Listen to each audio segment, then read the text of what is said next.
Okay, we go. Let's go ahead and pray here,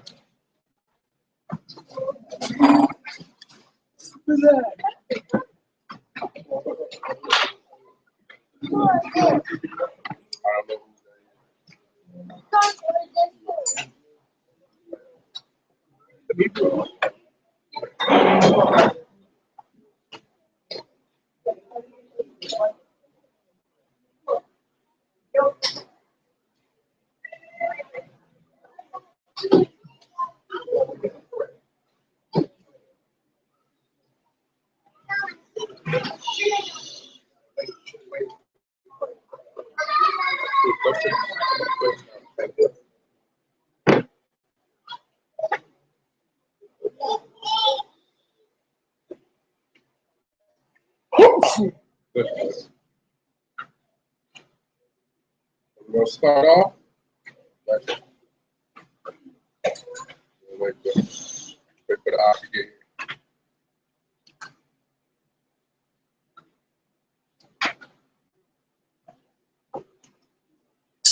Are they coming in? They're right.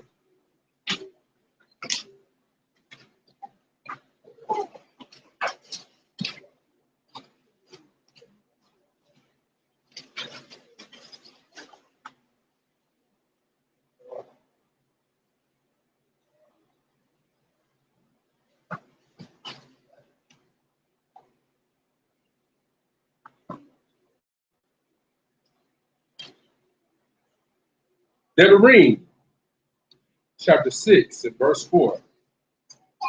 Hear, O Israel, Yahuwah our Elohim, Yahuwah is one.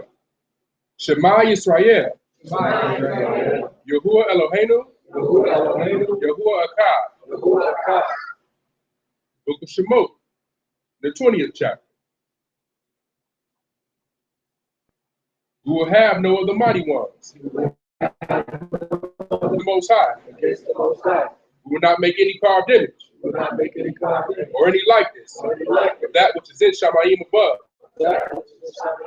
or which is in the earth beneath, or which is in the waters under the earth. We will not bow down to them, nor serve them. For Yahuwah our Elohim is a jealous El, visiting the wickedness of the fathers on the children, to the third and fourth generation of those who hate him, but showing kindness to thousands of those who love him and keep his commandments. We will not take the name of Yahuwah our El in vain. For Yahuwah will not leave us unpunished, who takes his name in vain. We will remember the Shabbat day to keep it Kadesh. 6 days we will labor and do all our work. But the seventh day is the Shabbat of Yahuwah our El. For in 6 days, Yahuwah made Shamayim, and the earth, and the sea, and all that is in them. And he rested the seventh day, and barak the Shabbat day. We will respect our fathers and our mothers, so that our days are long upon the earth. We will not murder. We will not commit adultery. We will not steal. We will not bear false witness against our neighbor. We will not covet anything that is our neighbor. Father, Yah, we give thanks on this set apart day, Father, to come for your name's sake, Father, to gather together, Father, to just worship, Father, to get your word, Father, as it is written, Father. We pray and ask, Father, that you open the hearts and the minds of your people to be able to receive your word, Father, as it is written. Father, we also pray that you will give utterance unto the speaker and understanding unto the hearer, so that we all may become doers. Father, we pray and ask for those people who cannot be here with us today, Father, that you would watch over them, Father, continue to lead them and guide them and order their steps and be a light unto their path. We also ask, Father, that those who are in attendance today, Father, that you will increase us mightily in understanding and wisdom and impart wisdom upon each and every one of us, Father. Allow your spirit to rest and abide with us, Father, as we rest on this Sabbath day, and continue to give you the honor and the praise and the esteem, Father. For here from this day forth, Father, all these things we pray. Bashem Yehovah, Wabekah, Yehoshua, Hamashiach, or Wakapodet, so be it. Shabbat shalom.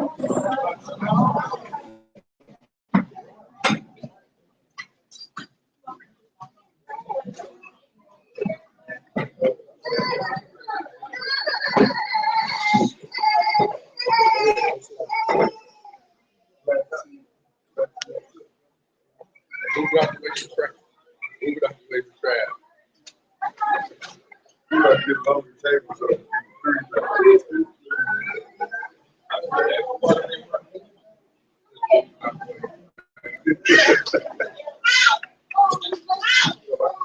still right.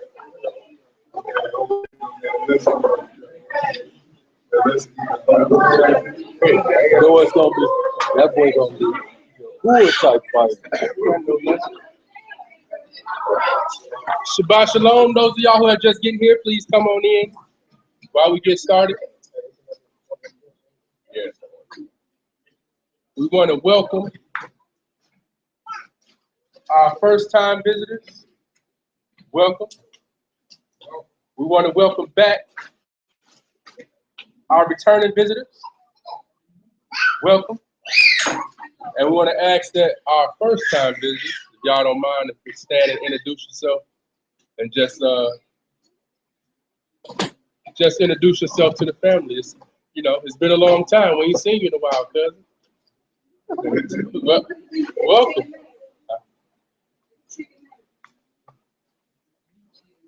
Yeah.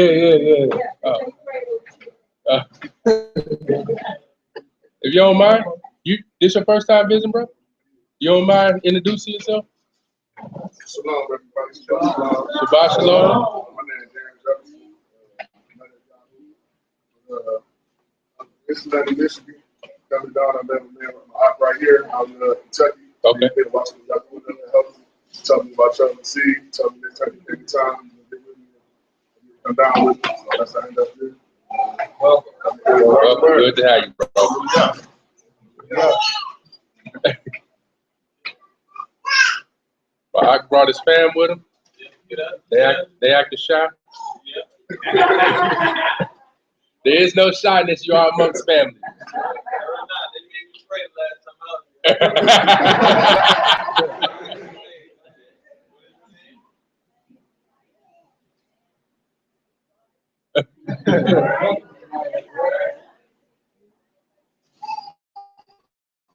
Wonderful. Good to have you. Brother?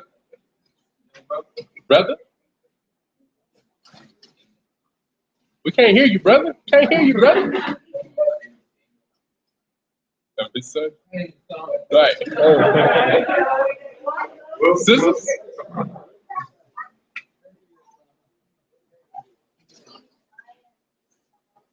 Hello. Sister?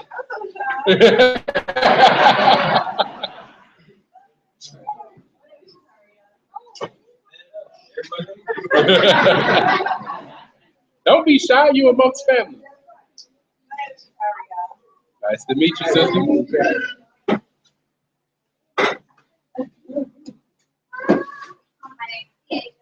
All right. Shalom. Welcome to you all. TJ.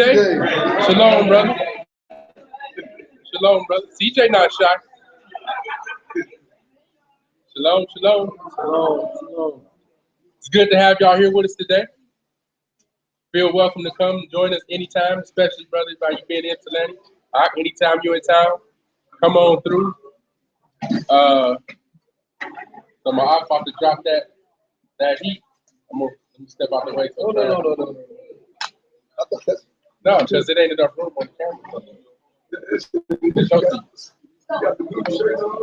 know what I'm saying? You got to coordinate on the camera. More green. It's the green on green, you know what I'm saying? Switching up the flavor on camera. This is our first time with the live YouTube broadcast. So we're gonna see how this turns out.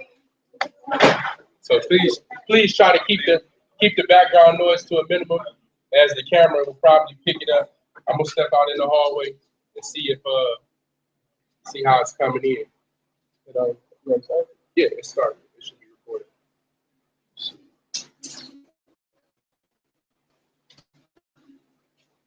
Well, all right.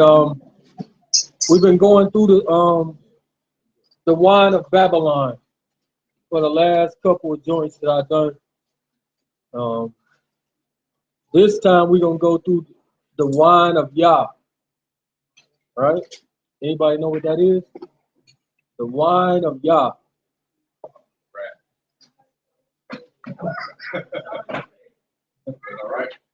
All right. Yeah. In short, yes. Yes. So, again, the wine of YAH. We've been going through the wine of Babylon for the last 2 times, I think. But the rejected one and the misconceptions of Mashiach, all of these kind of tie in to this as well. So, Henry, turn it on. So Mashiach died for the sins, right? Why does anybody need to go? I should say need, but why is there anybody that's going to go to the lake of fire? When Mashiach died for the sins of, yeah. Anything else? Continue to sin. Absolutely. All right. Let's get into it.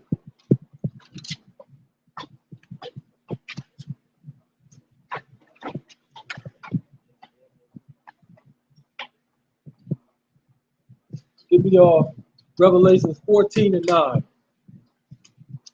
The wine of YAH.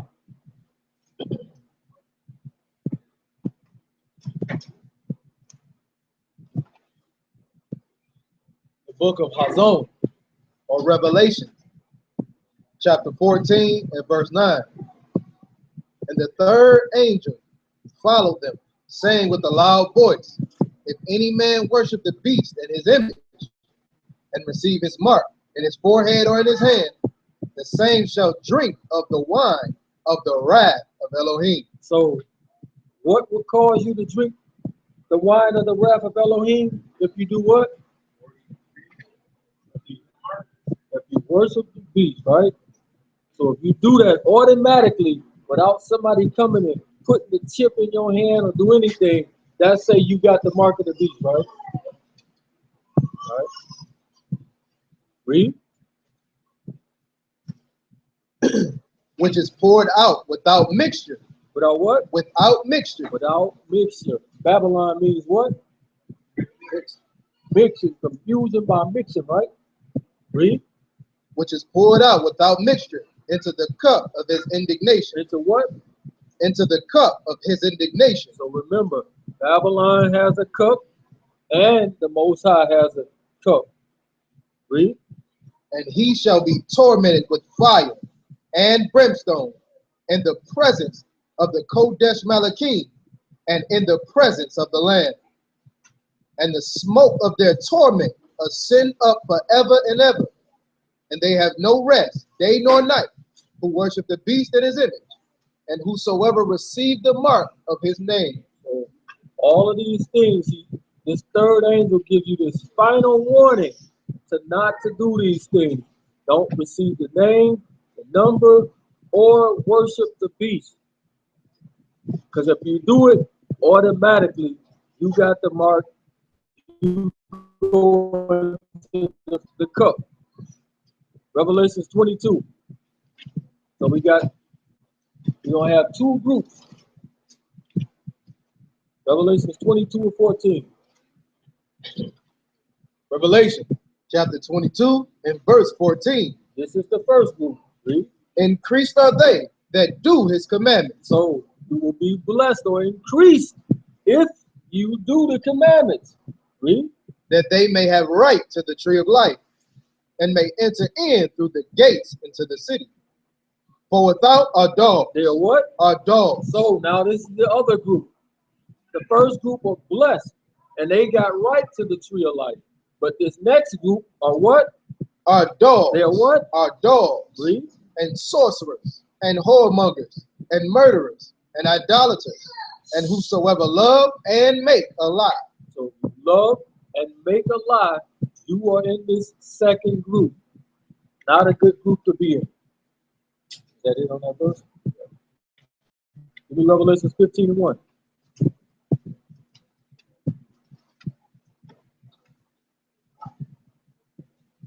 Revelation chapter 15 and verse 1. And I saw another sign in Shamayim, great and marvelous, 7 Malachim having the 7 last plagues. For in them is filled up the wrath of Elohim. And what? For in them is filled up the wrath of Elohim. So what does 7 represent in this group? Completion. Completion, right? So he's letting you know the 7 plagues is the complete wrath of Yah. Without what? Without mixture. Without mixture. No mercy is in this.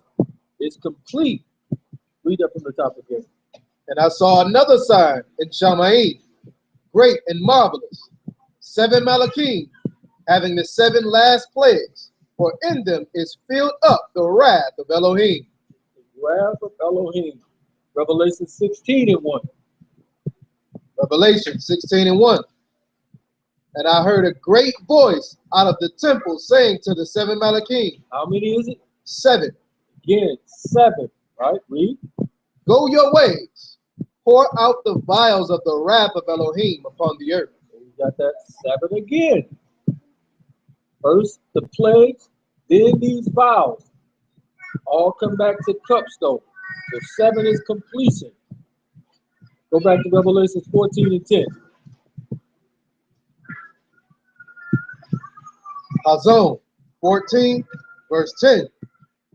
The same shall drink the wine of the wrath of Elohim, which is poured out without mixture into the cup of his indignation. He shall be tormented with fire and brimstone in the presence of the Kodesh Malachim. So this don't end until the wicked are all dead. It don't stop until this happens. When every one of them is out of there. Give me Psalms 11 and verse 6.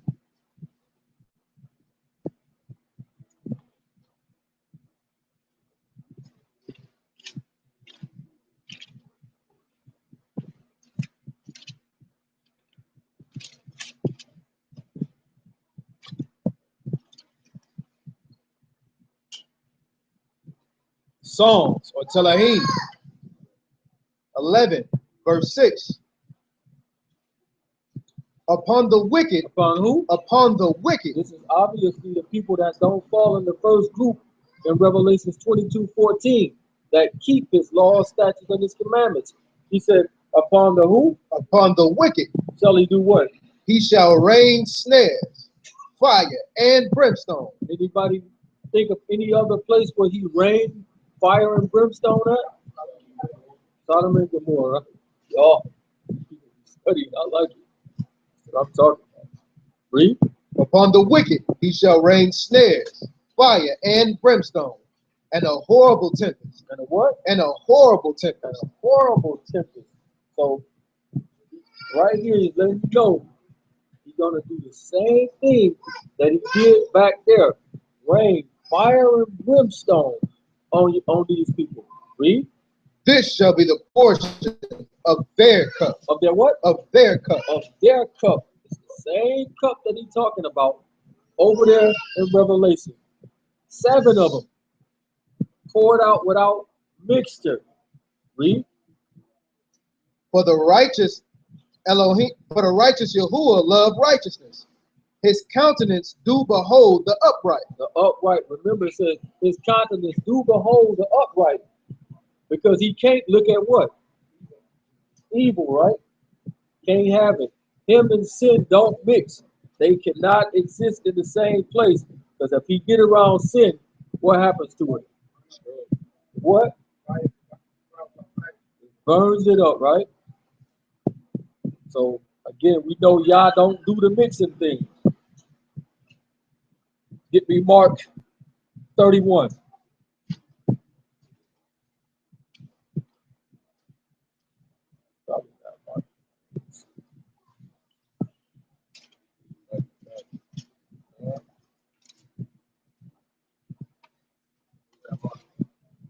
Hold on. One moment.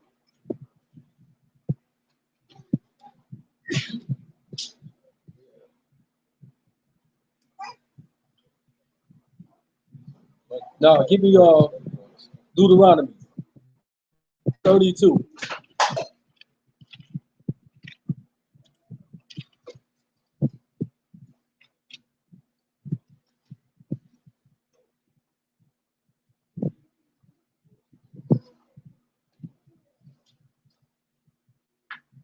(32:22). Deuteronomy or Devarim, chapter 32 and verse 22. For a fire is kindled in my anger. For what? For a fire is kindled in my anger. It says a fire is kindled in his anger. When the Messiah come back, is he gonna be happy or mad? Mad, right? So he says, a fire is kindled in my anger. Read. And shall burn unto the lowest hell. Where at? To the lowest hell. To the lowest hell. So he says a fire is kindled in his anger, and it's going to burn into the lowest hell. Read. And shall consume the earth with her increase, and set on fire the foundation of the mountains. I will heap mischiefs upon them. You do what? I will heap mischiefs upon them. Where? I will spin my arrows upon them. They shall be burnt with hunger. They shall be what? They shall be burnt with hunger, and devoured with burning heat. And with what? And devoured with burning heat. So the wrath of Yah sound like it's tied to what?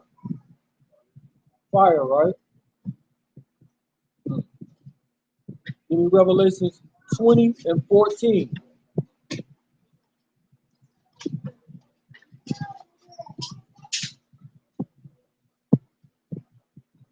So remember, nobody should have to face none of this stuff that you're talking about. So far, we're going to find out why he's so angry and why people going to have to actually go through this. Revelations 20 and 14. Chazon 20, verse 14. And death and hell were cast into the lake of fire. Cast into where? Into the lake of fire. Go ahead. This is the second death. What death? The second death. The second death. So it's going to be two deaths. Some people going to wake up to everlasting life. Some people going to wake up to burning. Now, before we go any further, how long do the wicked burn? How long? Forever? For eternity? How long? Not a trick question, remember. No tricks with our people. Fair? Okay, we'll see. So he says they perish, he killed the soul, and everybody else says forever, right? It's not a trick. I always think, oh, it's a trick. I know it's something to it. No, it's not a trick.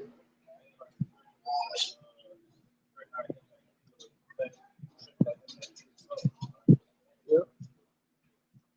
All right. They scared to play. What verse you at?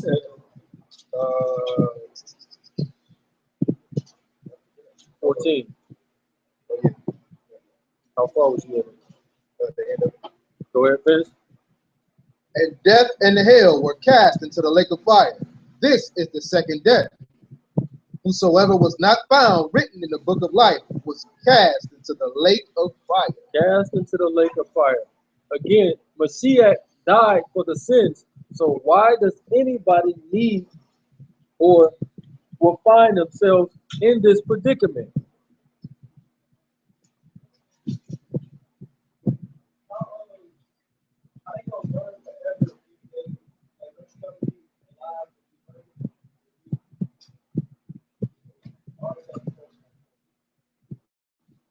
That's why I asked, how long are they going to burn?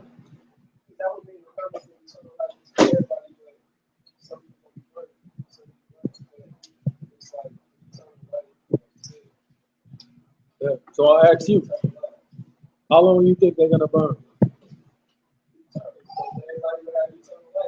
Eternal, right? So it means they'll be burning forever then. Okay. What you about to say?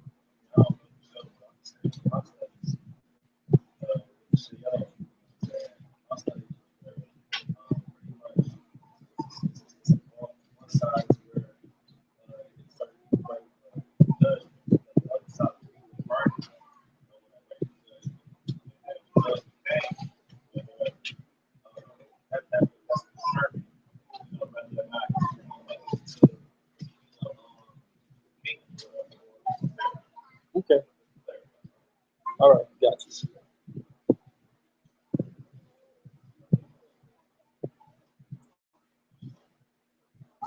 So, ask y'all another question. Do y'all think Mashiach suffered the worst in his physical thing that he went through or in his spiritual thing that he went through? Meaning when they beat him and whooped him and put the nails in his hands and all this stuff, or was it mentally hard? Which one do y'all think was worse? Physically? Anybody else? Mentally? Huh?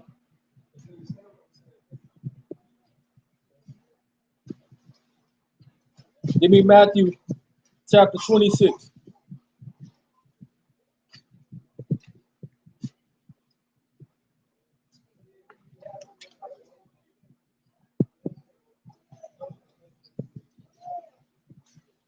Matthew chapter 26 and verse 38.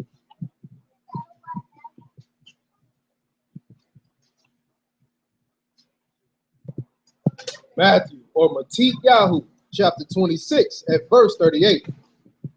Then said he unto them, my soul is exceeding sorrow. It is what? Exceeding He sorrow. said his soul is what? Exceeding sorrow. He said his soul is exceeding sorrowful. Unto what? Even unto death. Even unto death. At this time, has anybody touched them? So right here, nobody ain't put a hand on them. They ain't put them on the tree. They ain't spit on them or nothing, right? Read that again. Then saith he unto them, my soul is exceeding sorrowful, even unto death. Even unto what? Even unto death. Even unto death. So right here, he said his soul is exceeding. This is sorrow. And this is, he's past it. He exceeds it. He says exceeding sorrowful, even unto death. Read. Tarry you here and watch with me. And he went a little further and fell on his face and prayed, saying, O my Father, if it be possible, this cup pass from me. Wow. So Mashiach had to drink that cup that he's talking about in Revelations, right? So he says, if it be possible, let this cup pass from me. Read. Nevertheless, not as I will, but as you will. Nevertheless, not as I will, but as you will. Read. And he come unto his disciples and find them asleep. And he said unto Peter. So he just told them, y'all chill over here while I go pray. And you come back and you find your boy asleep. Your soul is already exceeding sorrowful, right? Even in the death. And you find your boy asleep. How do you think that make him feel? Wow. Read. And he come unto his disciples and find them asleep, and saith unto Peter, what? Could you not watch with me 1 hour? Oh, 1 hour? You can't stay awake, bro, for 1 hour? You know what I'm going through? Read. Watch and pray that you enter not into temptation. The spirit indeed is willing, but the flesh is weak. Flesh is weak. So it shows you even Mashiach was going through it, thinking about the cup. He ain't even got it yet. He's just thinking about it. Read. He went away again the second time and prayed, saying, O my Father, if this cup may not pass away from me, except I drink it, your will be done. We prayed about it again. Please let this cup pass away from me. I don't want it to. Now, he has known what he came into the world for, right? The whole time he been knew this is what I'm coming down for. This is the purpose. But right as he get to it, he starts to get weak. Starts to get weak. And again, nobody ain't touched him yet. Read. And he came and found them asleep again, for their eyes were heavy. And he left them and went away again and prayed the third time. Prayed for this 3 times. Already knowing what he got to do, but the spirit is willing, but the flesh is weak. Read. Saying the same words. Then cometh he to his disciples and saith unto them, Sleep on now, take your rest. Behold, the hour is at hand, and the Son of Man is betrayed into the hand of sinners. Rise, let us be going. Behold, we do it right there. So again, before anybody ever did something to him, he is already soul is already sorrowful, even unto death. Give me John 18 and 11.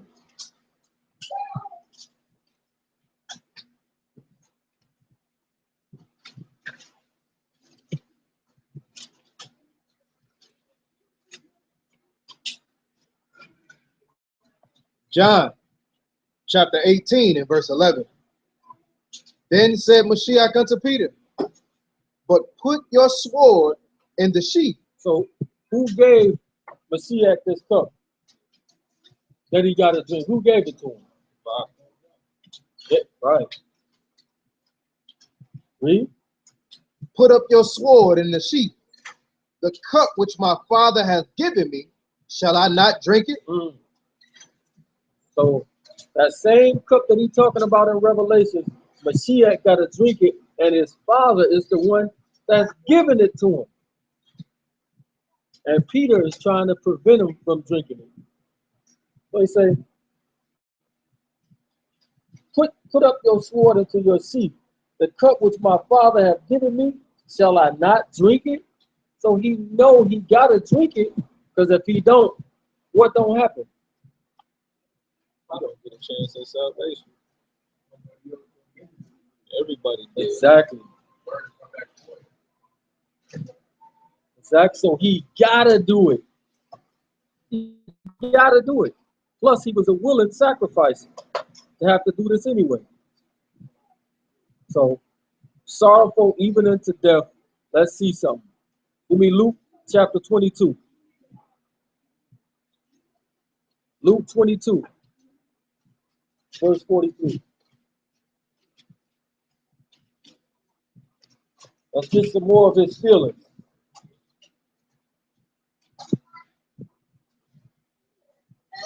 Matter of fact, pick it up at verse 42. Luke chapter 22 and verse 42.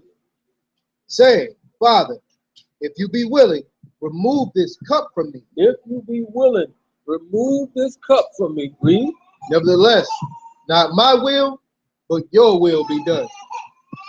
So remember, he said he was sorrowful even unto death. Read. To him from Shammai, strengthening him. Doing what? Strengthening him. So if this angel don't come on the scene, what would have happened to him? He probably would have died. Because remember, he says he was sorrowful even unto death. So this angel had to actually come and strengthen him. And again, this is before anybody ever lay a finger on him. Read. And being in an agony. Being in what? Agony. Being in what? Agony. Ain't nobody touched him, but he in agony. Read. He prayed more earnestly, and his sweat was as it were the great drops of blood falling down to the ground. So if anybody ever in here been so sick that you was sweating blood, right? You can't even really imagine this, right? His soul is in so much agony that he is sweating blood. Let that sink in for a minute. He in that much agony that his sweat is like blood. That's heavy. Read that 44 again. And being in an agony, he prayed more earnestly, and his sweat was as it were great drops of blood falling down to the ground. So again, if this angel don't come and strengthen him, he probably is going to die right here. Psalms 22, verse 1. Let's get some more of his feelings, what he's feeling right now. Because he noted these things are coming. Psalms 22, verse 1 and 2. Psalm chapter 22 and verse 1. My Elohim, why have you forsaken me? Why are you so far from helping me and from the words of my roaring? O my Elohim, I cry in the daytime, but you hear not, and in the night season, and am not silent. So he's letting you know, why have you forsaken me? Why have you did this? Because the Father before this has never forsaken him, has never left him. John 8:29.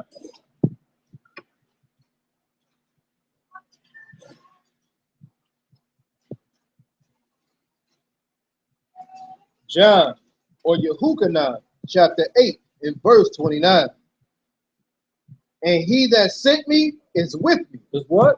And he that sent me is with me. So before this point right here, the Father has never left him before, ever. So the Father only leaves you when you do what? When you sin, right? And he took on the sin of what? The world. So before this point, the Father has never left him before. Read. And he that sent me is with me.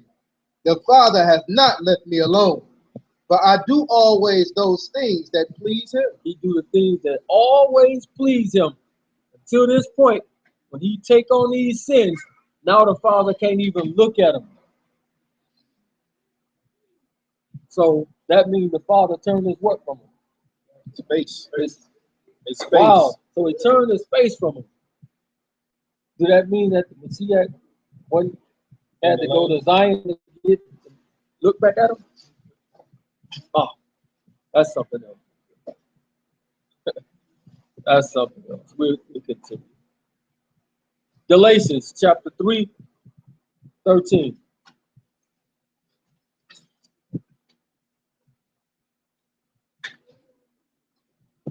So the Father cannot behold sin. No sin, he can't. The Father and sin don't mix. Galatians chapter 3 and verse 13. Mashiach hath redeemed us from the curse of the law, being made a curse for us.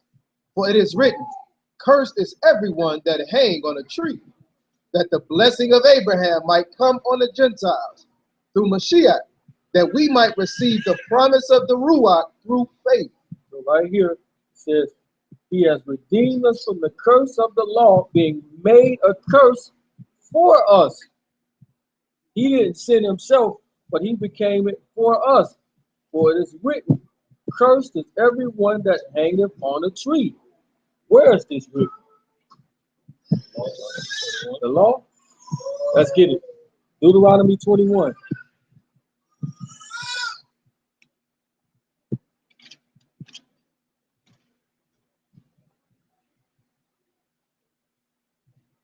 Verse 22.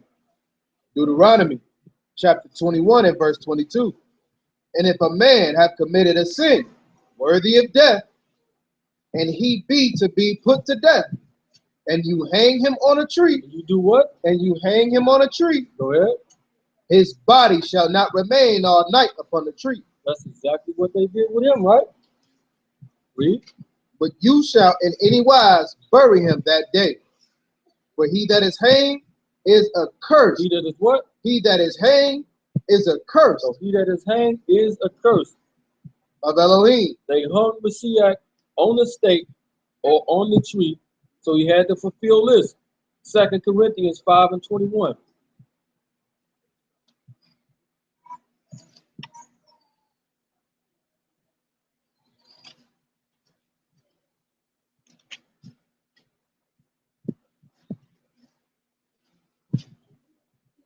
2 Corinthians chapter 5 and verse 21. For he hath made him to be sin for us. He did what? He hath made him to be sin for us. He made him to be sin for us. Read. Who knew no sin. Who what? Who knew no sin. So he didn't do any sins himself, but he was made to be a curse or sin for us. Read. That we might be made the righteousness of Elohim in him. In what? In him. In him. Isaiah 53,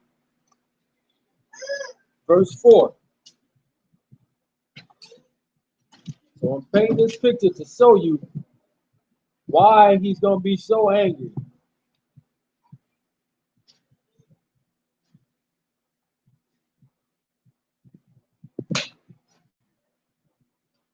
Isaiah 53 and verse 4. Surely he hath borne our griefs. He did what? Surely he hath borne our griefs. His own griefs. Our griefs. Read. And carried our sorrow. Did what? And carried our sorrow. Carried our sorrow. Not his own, but ours. Read. Yet we did esteem him stricken, smitten of Elohim, and afflicted. But he was wounded for our transgression. For his transgression. For our transgression. For our transgressions. Read. He was bruised for our iniquities. The chastisement of our peace was upon him. And with his stripes we are healed. All we like sheep have gone astray. We have turned every one to his own way. And Yahuwah hath laid on him the iniquity of us all. Laid on him the iniquity of us all. So, Trav, you've done a lesson on sin, transgression, and iniquity. What is iniquity? It's when you sin on purpose. You try to hide it. So, he put the sins that we was doing on purpose and trying to hide it on him. Right? Absolutely. It's a heavy thing. Absolutely. Romans chapter 8 and verse 32.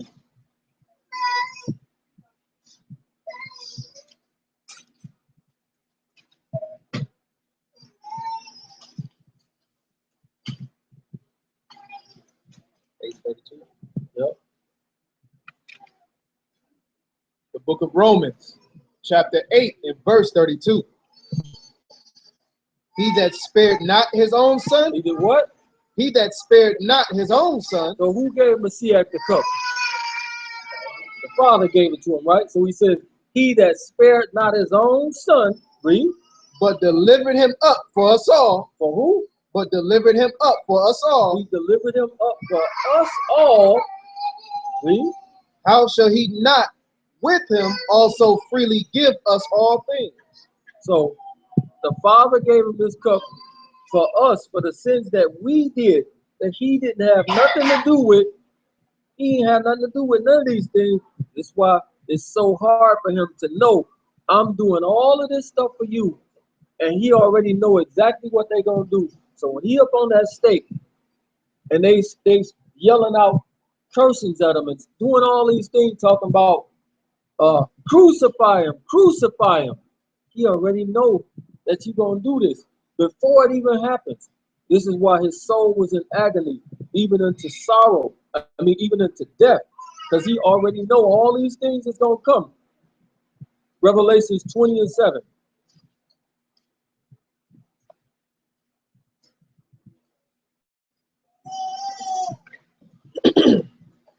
Revelation, or Hazon, chapter 20, verse 7. And when the 1,000 years are expired, Shaitan shall be loosed out of his prison, and shall go out to deceive the nations which are in the four quarters of the earth.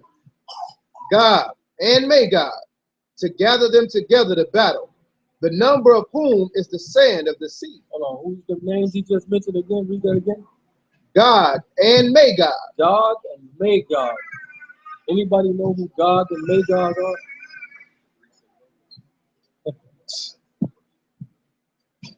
Got something? It says God and Magog, right? Yeah. God and Magog. We're going to find these names somewhere else. Read. Start at verse 7. Start over at verse 7. Yeah, pick it up where you was at. And shall go out to deceive the nations which are in the four quarters of the earth, God and Magog, to gather them together to battle, the number of whom is the sand of the sea. And they went on the breadth of the earth, compassed the camp of the saints about, and beloved city. And fire came down from Elohim. What came down? And fire came down from Elohim. Fire came down from Elohim. And we find somewhere else that it says that fire came from Elohim. 19. Sodom and Gomorrah again, right? Read. And fire came down from Elohim out of Shamaim and devoured them. Came from Elohim out of Shamaim and devoured them. Give me Ezekiel 39. So this is why he's going to be so hot, because he has went through all of these things that he didn't have nothing to do with, and all of these people turn around and reject it. So just imagine, put yourself in his place. You come down here perfect, walking around, never sin, only do what's right, and all the people hate you. The way you going, they whooping you, spitting on you, slapping you, snatching your beard out. All of these foul things to you, talking junk to you, saying all of this stuff to you, and you don't have nothing to do with any of this stuff that's happening. So how would you feel knowing that they're going to do this to you? Mad, right? Hot, right? This is exactly why he's going to be so hot when he come back. And I mean the pun with it. This is exactly why he's going to be so mad, because of this. Ezekiel 39 and 17. Ezekiel chapter 39 at verse 17. And you, son of man, thus saith Yahuwah Elohim, speak unto every feathered fowl and to every beast of the field. So you didn't receive his sacrifice. Read. Assemble yourselves and come together. Gather yourselves on every side to my sacrifice that I do sacrifice for you. So what is it? The sacrifice that I do sacrifice for you. Go ahead. Even a great sacrifice of the mountain of Israel, that you may eat flesh and drink blood. You shall eat the flesh of the mighty, drink the blood of the princes of the earth, of rams, of lambs, and of goats. All sacrificial animals. Since you don't receive my sacrifice, you're going to have to be your own sacrifice. Read. Of bullocks, all of them fatlings of Bashan, and you shall eat fat till you be full. What verse you at? Verse 19. Go ahead. And drink blood till you be drunken of my sacrifice which I have sacrificed for you. Thus shall you be filled at my table with horses and chariots, with mighty men, with all men of war, saith Yahuwah. So again, since you reject what I've done for you, now you're going to have to pay for it with your own sacrifice. You're going to have to be your own burnt offering. Revelations 13 and 8.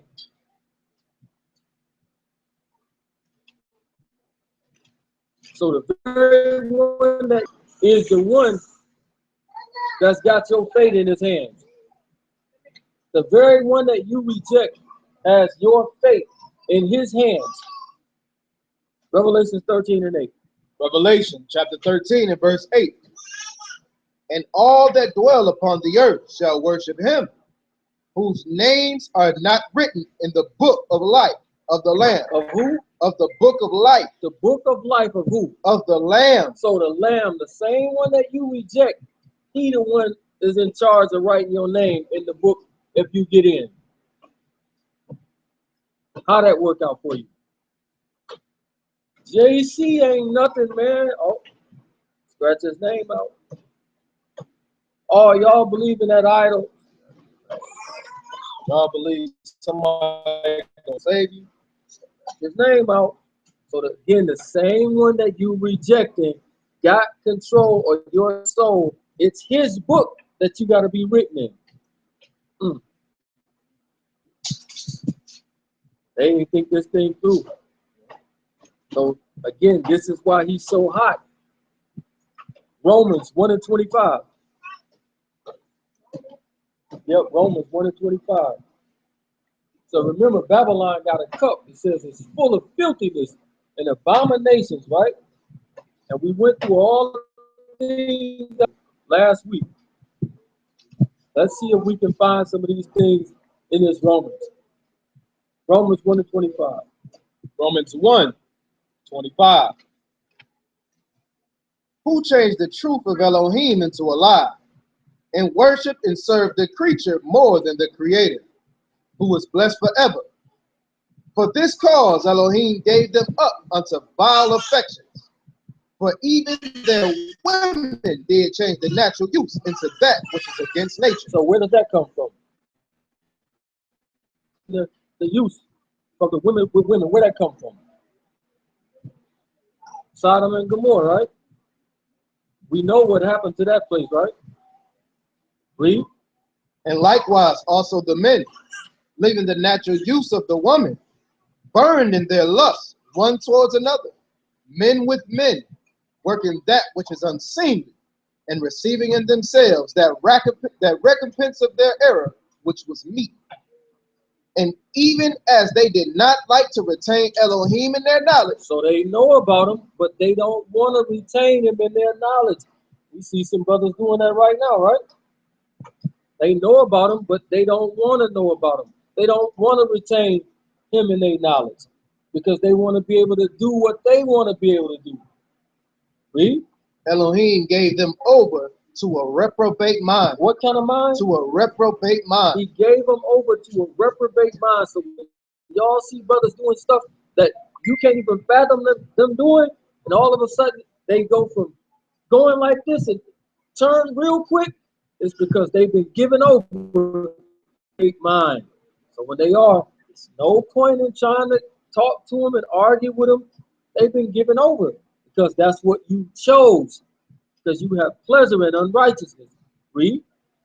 To do those things which are not convenient, being filled with all unrighteousness. On what? All unrighteousness. All unrighteousness. Read. Fornication, wickedness, covetousness, maliciousness, full of envy, murder, debate. What is it?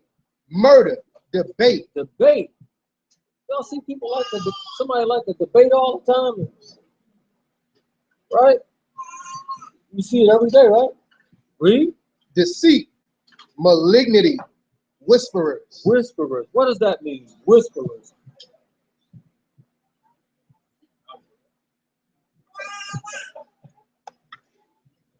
Read. Backbiters, haters of Elohim, despiteful, proud, boasters, inventors of evil things, disobedient to parents, without understanding. Without what? Without understanding. Without understanding. So you can break stuff down to certain people 1,000 times and they still don't have no understanding. Forever learning, but never coming to the truth. Read. Covenant breakers, without natural affection, implacable, unmerciful, who knowing the judgments of Elohim. Who what? Who knowing the judgments of Elohim. You know the judgments of him. You understand it. But you don't like to retain him in your knowledge because you want to be able to do what you want to do. Right? It's right here. We're watching it happen. Read. That they which commit such things are worthy of death. Worthy of what? Worthy of death. For the wages of sin is what? Death. Death. You're worthy of death. And if you like it, read. Not only do the same, but have pleasure in them that do them. So if you agreeing on it and liking it and all of this, you got pleasure in it. You're going to partake in the same thing that he get or they get. Read. Verse chapter 2, verse 1. Read that last verse again. Who knowing the judgments of Elohim, that they which commit such things are worthy of death. Not only do the same, but have pleasure in them that do them. Not only do the same, but have pleasure in them that do them. So if you're doing any of these things, it automatically means you can't be worshiping Yah, right? Revelation 14 again. That means you're going to automatically fall here. Pick it up at verse 9. Revelations chapter 14 and verse 9.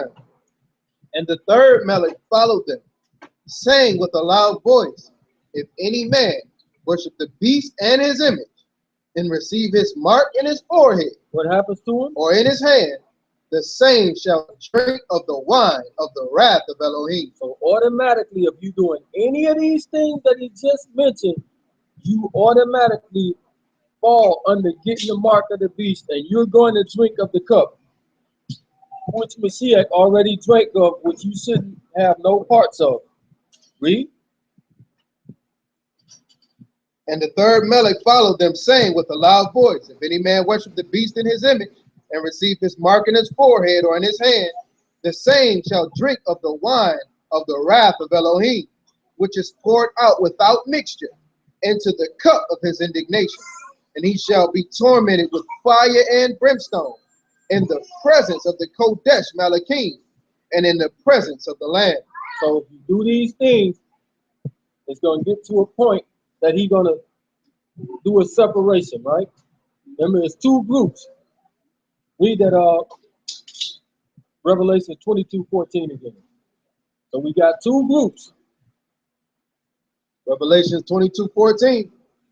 Increased are they that do his commandments, They that do the commandments, read. that they may have right to the tree of life, and may enter in through the gates into the city.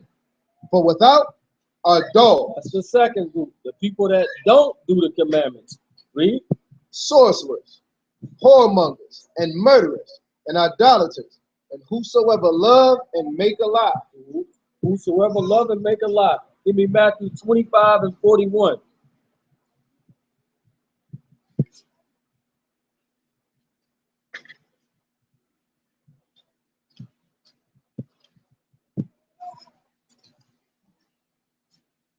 I see the two groups right here. Matthew chapter 25 and verse 41. Then shall he say also unto them on the left hand, depart from me, you cursed, into everlasting fire. Into what? Into everlasting fire. Into everlasting fire. Depart from me, you cursed, into everlasting fire. What's everlasting right here? I say, what is it? What's everlasting in this sentence? The fire is everlasting, right? I want y'all to pay attention to that. It says the fire is everlasting. Read. Prepared for the devil and his malachim. So it was prepared for the devil and his malachim. Jump down to verse 46. Verse 46. And these shall go away into everlasting punishment, but the righteous into life eternal. Into what? Life eternal. Into life eternal. So about to get into these fiery things. So we see that the wrath is tied to fire, right? Revelations 20 and 10.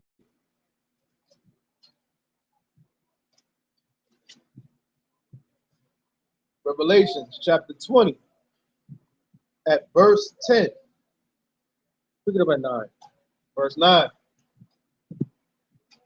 And they went up on the breadth of the earth and compassed the camp of the saints about and the beloved city. And fire came down from Elohim out of Shamaim. Where did it come from?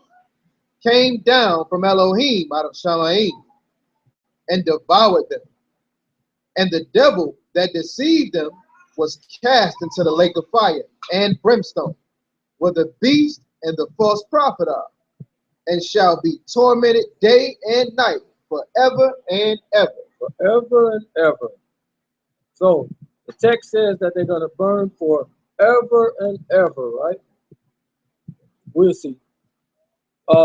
Get me Genesis 19. So this, we're going to see if this sounds like the same fire. That's the fire. It's fire and brimstone that comes from Shamaim. So Genesis 19 and verse 24.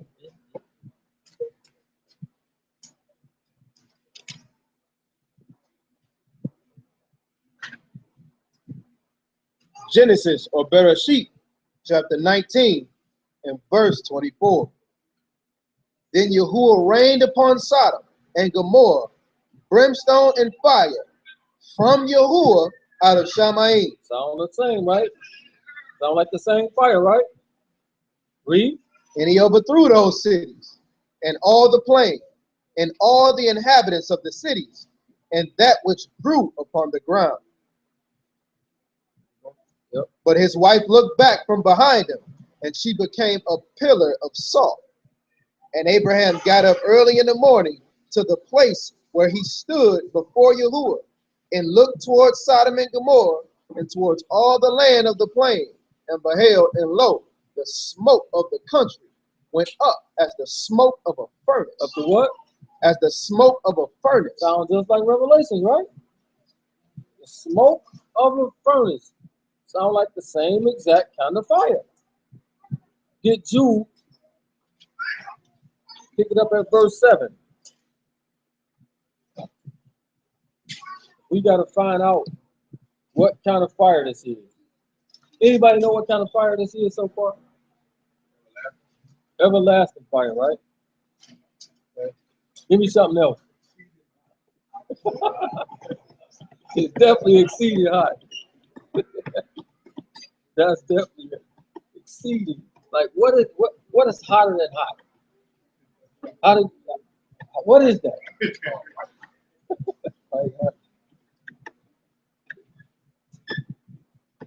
All right, Jude, read that. Jude, verse 7. Even as Sodom and Gomorrah, as the cities about them, in like manner, giving themselves over to fornication, and going after strange flesh, are set forth for an example, suffering the vengeance of eternal fire. Of what? Eternal fire. Eternal fire. So, is Sodom and Gomorrah still burning right now? There's people actually over there that's going to get sulfur, so it's not actually burning right now. But we're gonna see exactly what kind of fire, what this fire is. Read that last verse again. Even as Sodom and Gomorrah and the cities about them, in like manner, giving themselves over to fornication and going after strange flesh, are set forth for an example, suffering the vengeance of eternal fire. Suffering the vengeance of eternal fire, or fire eternal. 2 Peter chapter 2, verse 6.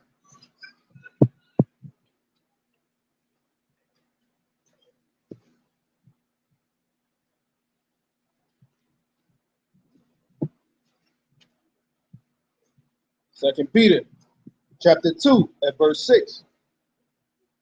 And turning the cities of Sodom and Gomorrah into ashes. Into what? Into ashes. So when something turns into ashes, what is it?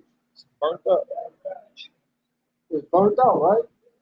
So when something burns out, when you leave your coals in the barbecue grill, after it turns to ashes, what happens to the fire? Goes out. But they said that the fire is eternal, everlasting fire, right? What? The burning is eternal?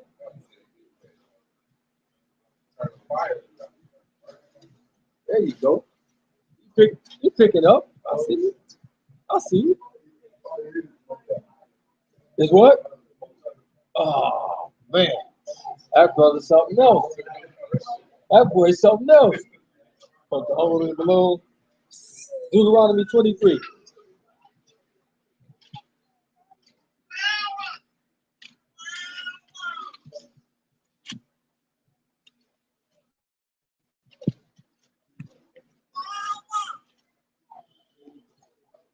Deuteronomy 23 and verse 23. Deuteronomy chapter 23 and verse 23. That which is gone out of your lips you shall keep and perform, even a free will offering, according as you have vowed unto Yahuwah your Elohim, which you have promised with your mouth. When you come into your neighbor's vineyard, then you make. One moment, please.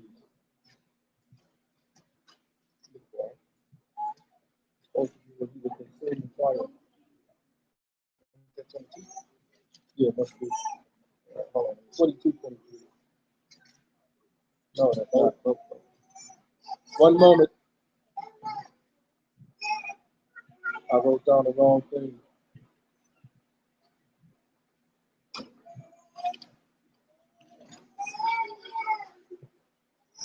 One moment. Looking for consuming fire.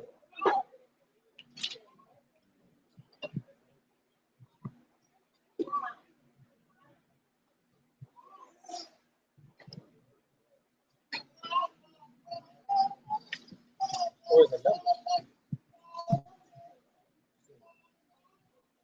I'll get it in a second.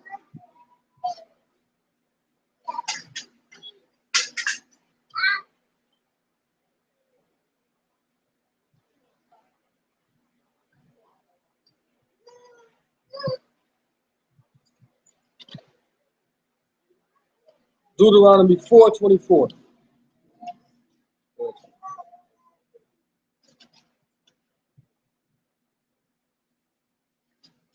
Deuteronomy 4:24. Deuteronomy chapter 4 and verse 24. For Yahuwah your Elohim is a consuming fire. He is what? A consuming fire. He is a consuming fire. Read. Even a jealous Elohim. Even a jealous Elohim. So Babylon causes you to do what? It calls it a what? A harlot, right? So it causes you to fornicate, right? So if he's married to the children of Israel, what would make him jealous? Cheat on him, right? This is why he says, for he is a consuming fire, even a jealous Elohim. So let's continue.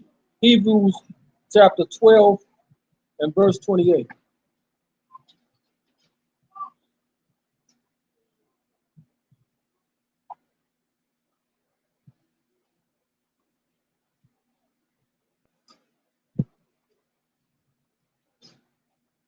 Book of Hebrews chapter 12 and verse 28.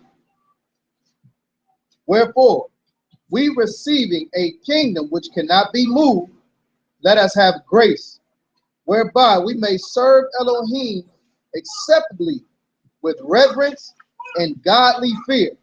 For our Elohim is a consuming fire. He what?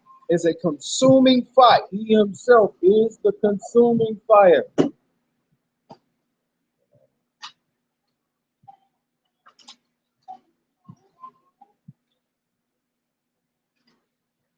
All right, give me Exodus 24 and verse 15.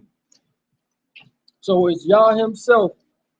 When we went over the return of Mashiach, we showed this stuff before, that it is Yah himself or Mashiach himself that is the fire. Exodus 24 verse 15. Exodus or Shemot chapter 24 and verse 15. And Moses went up into the mount, and the cloud in the esteem of Yahuwah abode upon Mount Sinai. And the cloud covered it 6 days. How long? 6 days. What's that symbolic of? Cloud covered it 6 days.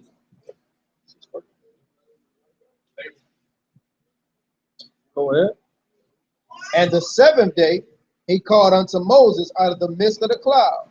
And in the sight of the esteem of Yahuwah was like devouring fire. It's like what? Devouring fire. Devouring fire. So it's him. That's the fire. He's on hot on the smoke because of the people have rejected him from doing what he's done. This is again why he's going to be so hot. What verse you at? Verse 17. Finish that out. And on top of the mount in the eyes of the children of Israel. Revelation 16:2.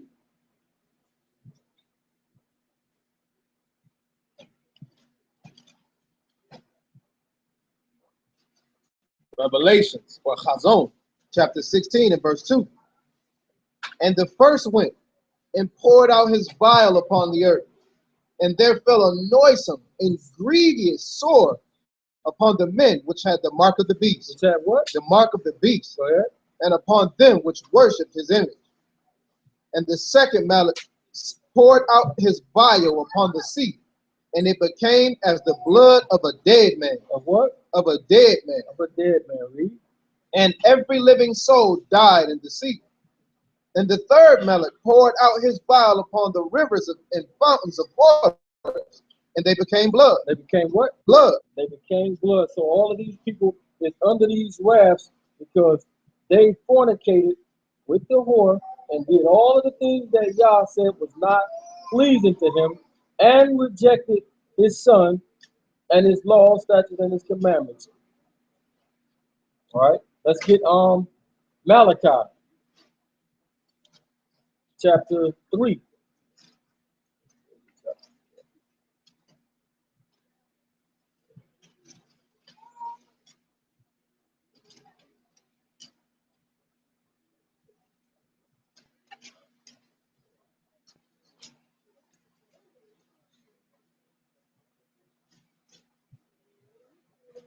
Chapter 4. Malachi chapter 4. Pick it up at verse 1. Malachi chapter 4, verse 1. For behold, the day come that shall burn as an oven. It shall do what? Burn as an oven. The day come that shall burn as an oven. Read. And all the proud, yea, and all that do wickedly shall be stubble. And that day that comes shall burn them up. It shall do what? Shall burn them up. It shall burn them up. So again, when something is burned up, what is it? So when it's burned up, the fire, does the fire keep burning up, or what? What happens? Nothing else to burn, right? So it says that the wicked shall be burned up. It's gonna burn them up. Read. And the day that cometh shall burn them up, saith Yahuwah of hosts. It shall leave them neither root nor branch. It shall leave them neither root nor branch. Because it's going to be completely gone. Read. But unto you that fear my name shall the Son of Righteousness arise with healing in his wings, and you shall go forth and grow up as calves of the stall. And you shall tread down the wicked, for they shall be ashes under the soles of your feet. They shall be what? Ashes under the soles of your feet. They're going to be ashes under the soles of your feet. Sodom and Gomorrah was reduced to what? Ashes, right? That means it's no more. So Sodom and Gomorrah is not on fire anymore. It's ashes. So they go over there right now and take some of the rocks on the walls and light it on fire. It's still flammable right now. What do they call that stuff? Sulfur. Exactly. Read that last verse again. Verse 3. And you shall tread down the wicked, for they shall be ashes under the soles of your feet. They're going to be ashes under the soles of your feet. Read. In the day that I shall do this. In the day that he shall do this, read. Saith Yahuwah of hosts. So Matthew 13:4. So we still got to find out how long do they burn.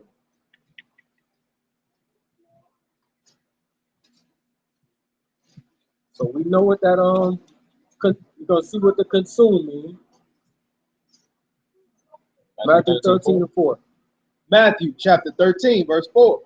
And when he sowed, some seeds fell by the wayside, and the fowls came up and devoured them. And then fowls did what? came and devoured them. And devoured them. So when the fowls devoured the seeds, what's left? Nothing. Nothing, right? So it's going to be the same thing. You're going to be reduced to ashes, meaning nothing won't be there anymore. Revelations 21:8.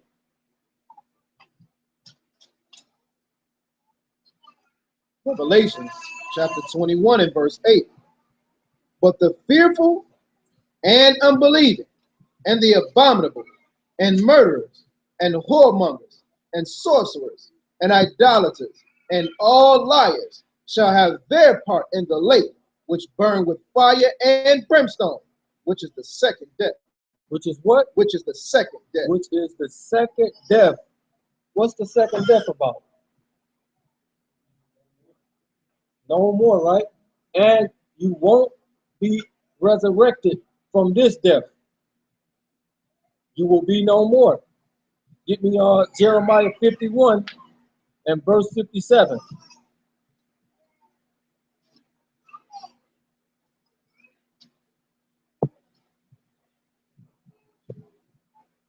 Jeremiah chapter 51 and verse 57. And I will make drunk her princes, and her wise men, her captains, and her rulers, and her mighty men, and they shall sleep a perpetual sleep. They're going to do what? Sleep a perpetual sleep. What does perpetual mean? Forever. Continuous, right? Read. And not wait. And not what? And not wait. Not wait. So he says in Daniel, he talks about some waking to everlasting life and some to everlasting shame and burning and contempt. So he's showing you right here, once these things take place, you will be no more. Who in here want to be around the fire? Who in here want to be around the fire? Yes.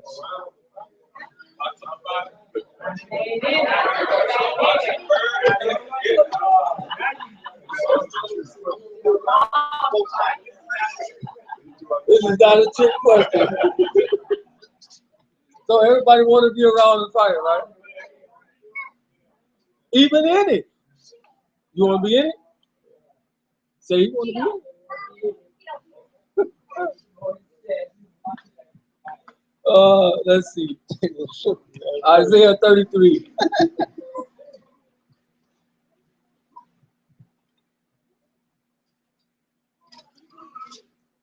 But it's a stipulation to being around the fire. Let's see. Isaiah 33 and verse. What did I say?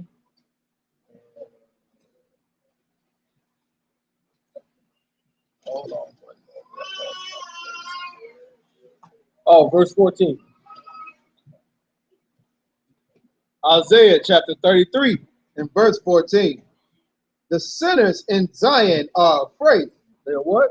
Are afraid. Go ahead. Fearfulness has surprised the hypocrites. Who among us shall dwell with the devouring fire? Read that again. Who among us shall dwell with the devouring fire? Who among us is going to dwell with the devouring fire? So it said the sinners, read it from the top again. The sinners in Zion are afraid. Why are they afraid? Fearfulness has. Hold on. Why are the sinners afraid?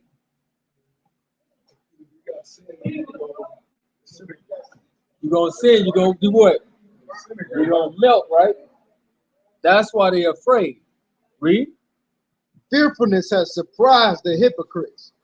Who among us shall dwell with the devouring fire?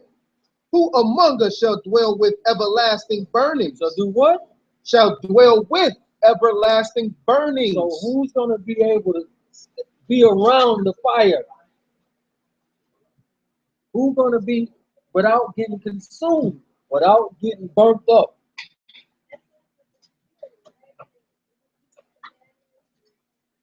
Absolutely. It's going to tell you. Verse 15. He that walk righteously and speak uprightly. And do what? He that walk righteously and speak uprightly. And speak uprightly. Read. He that despised the gain of oppression, He don't take bribes. He don't take 501c3s. Read. that shake his hand from holding of bribes, that stop his ears from hearing of blood, From hearing the what? of blood, So this person don't want to hear gossip and don't want to hear the foolishness. Read. and shut his eyes from seeing evil. Do what? Shut his eyes from seeing evil. Shut his eyes from seeing evil. This is the person that can stand around the fire, that can be right next to the fire, and it don't burn him up. Because if you got sin, you definitely gonna be burned up.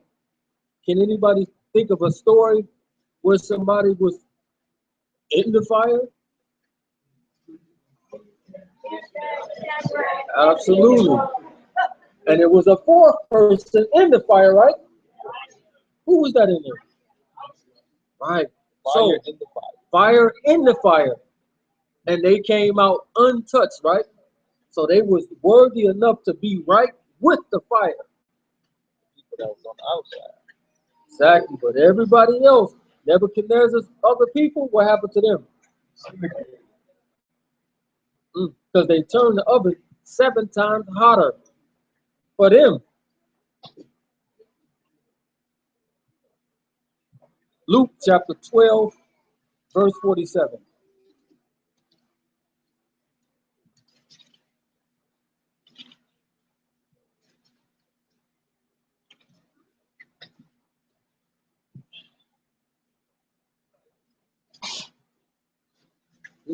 So we'll find out kind of how long it's going to be for certain people.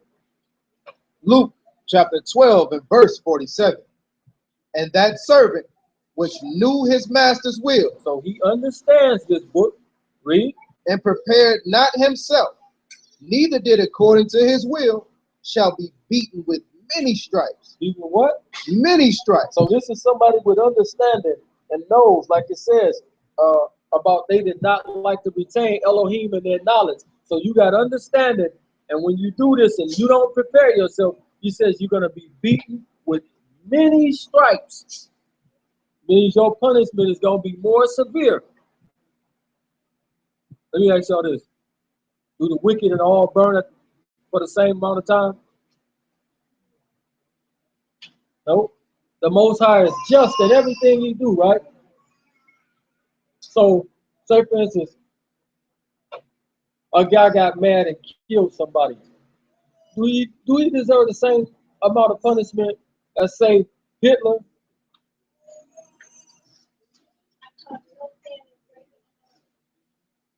No, that's taken out of context.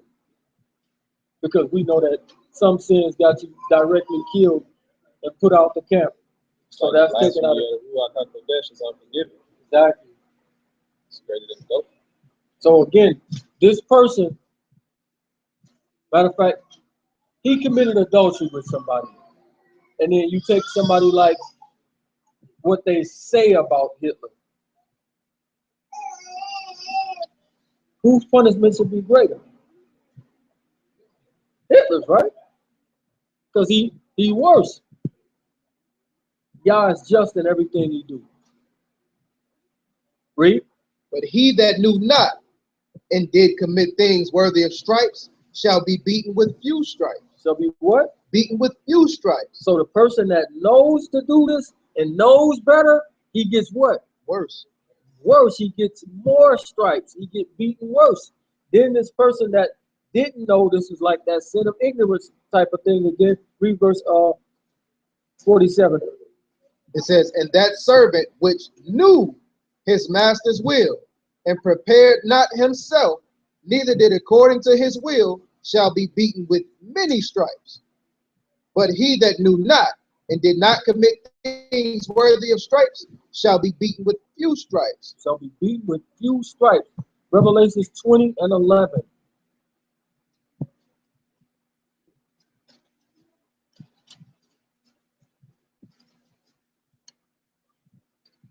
Revelations, or Chazon, chapter 20 and verse 11. And I saw a great white throne, and him that sat on it, from whose face the earth and Shamaim fled away, and there was found no place for them. And I saw the dead, small and great, stand before Elohim, and the books were open. And what was open? The books were open, Plural. The books were open. Read. and another book was open. Whose book is this? The Lamb's book, right? Same one that they rejected over your eternity. Read. Which is the book of life. And the dead were judged out of those things which were written in the books, according to their work. According to what? According to their work. So it's according to your works, or how bad your punishment is. So if you committed this sin, and then this guy committed these sins, you're going to get your just reward. It's not going to be the same for everybody. Read that again. Okay. And I saw a great white throne, and him that sat on it, from whose face the earth and the Shamaim fled away, and there was found no place for them. And I saw the dead, small and great, stand before Elohim, and the books were open. And another book was open, which is the book of life. And the dead were judged out of those things which were written in the books, according to their works. Go ahead. According to their what? Their works. According to their works. What you have done. Read. And the sea gave up the dead which were in it, and death and hell delivered up the dead which were in them, and they were judged every man according to their works. And death and hell were cast into the lake of fire. This is the second death. Now, we read the passage where it says that the smoke rose up forever and ever, right? And it sounds like this is saying that it never stops, right? But let's see. It says that the Most High is also long suffering, right? But eventually he do what? Eventually he throw you in the lake, right? Give me 1 Chronicles 16:34.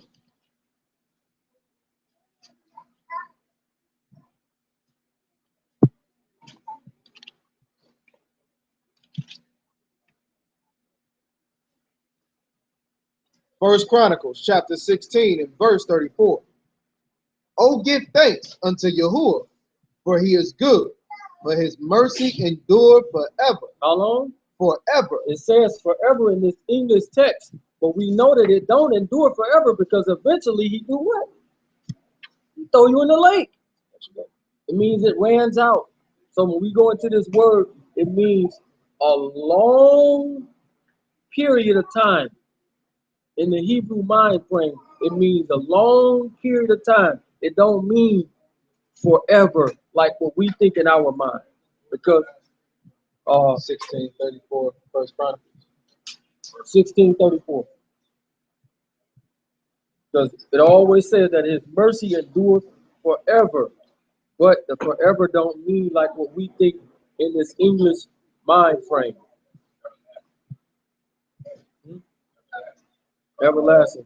But he eventually do what to the people? Fire, right? That means it kind of ran out.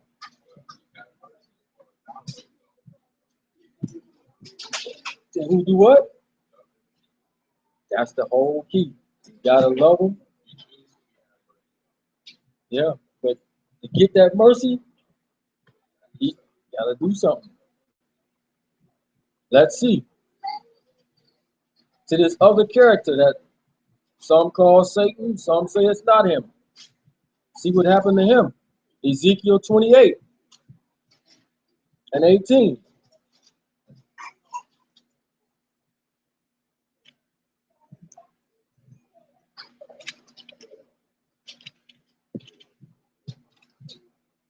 Y'all see how they deceived us all the time. They always made you think like Satan was the guy that was overheld, and he was the guy that had the lighter and got everything on fire around him.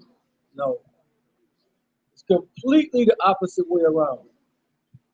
It's YAH that's the fire. Ezekiel 28:18. Ezekiel chapter 28, verse 18. You have defiled your sanctuaries by the multitude of your iniquity. Of your what? Of your iniquity. So you work iniquity, right? So Satan been working iniquity. Read. By the iniquity of your traffic. Therefore will I bring forth a fire from the midst of you. It shall devour you. And I will bring you to ashes. Bring him to what? To ashes. To ashes. Again, when something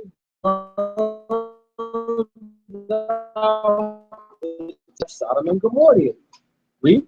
Upon the earth in the sight of all them that behold you. So when we read Malachi 3, it said the same thing about the ashes being ashes under the sole of your feet. Let's get these last couple. Leviticus 16.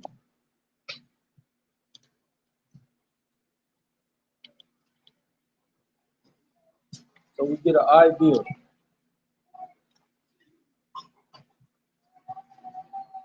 Leviticus 16 is about what?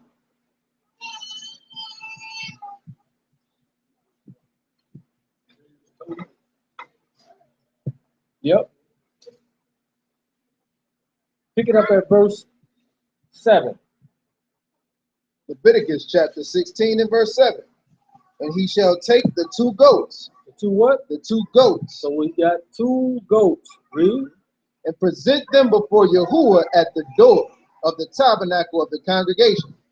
And Aharon shall cast lots upon the 2 goats. 1 lot for Yahuwah, and the other lot for the scapegoat. So one lot is for Yahuwah, and the other one is for the scapegoat. You got 2 of them, right? Go ahead. And Aharon shall bring the goat upon which Yahuwah's lot fell, and offer him for a sin offering. But the goat on which the lot fell to be... Hold on, read verse 9 again. And Aharon shall bring the goat upon which Yahuwah's lot fell, and offer him for a sin offering. So he's going to offer this goat for a sin offering. Who would this goat represent? Right? Mashiach, right? Read. But the goat on which the lot fell to be the scapegoat shall be presented alive before Yahuwah, to make an atonement with him, and to let him go for a scapegoat into the wilderness. Into where? Into the wilderness. Where is all the appearances that Satan makes in the book? And where? In the wilderness, right? All right. Let's jump down to verse 15. Verse 15. Then shall he kill the goat of the sin offering. That is for the people. The goat, then he says, then he shall kill the goat of the sin offering. Who gave Mashiach the cup? Go ahead. That is for the people. This is for the people. Read. And bring his blood within the veil, and do with that blood as he did with the blood of the bullock, and sprinkle it upon the mercy seat, and before the mercy seat. Go ahead. And he shall make an atonement for the Kodesh place, because of the uncleanliness of the children of Israel. So he did this for the uncleanness of the children of Israel. Read. And because of their transgressions and all their sins, so shall he do it for the tabernacle of the congregation, that remain among them in the midst of their uncleanliness. So this is for the children that actually repented and got atonement, right? But what if you don't get atonement? Or you don't repent? What happens to that? Jump down to verse 21. Verse 21.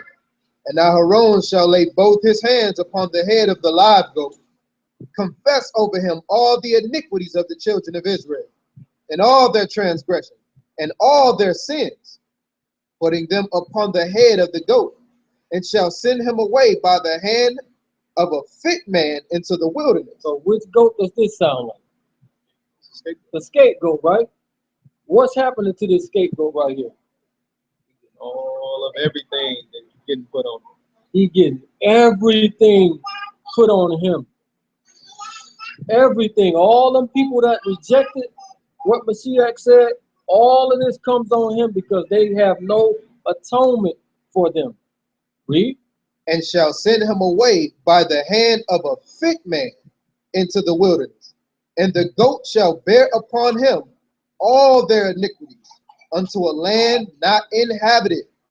And he shall let go the goat in the wilderness. Into where? In the wilderness. In the wilderness. So remember, Satan gonna be cast somewhere for what? 1,000 years, right? With all of the sins of the people that he the trick, all of them sins gonna be on him. Because some people didn't get atonement. Give me Leviticus 23.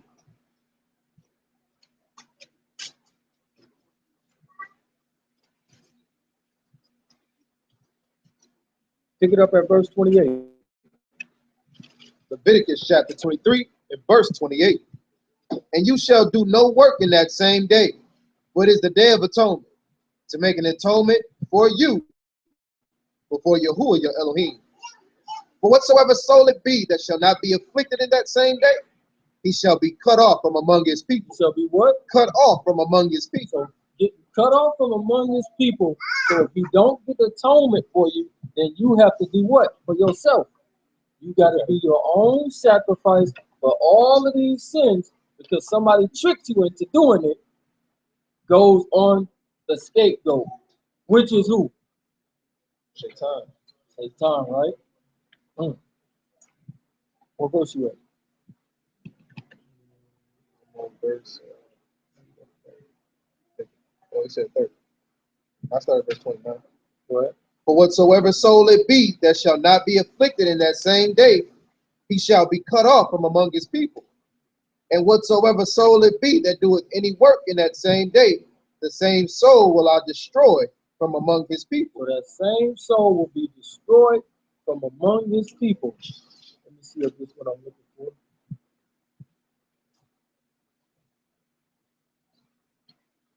Get me, remember it says that a fit man was going to take him to this place, right? Give me Revelation chapter 5 and verse 1.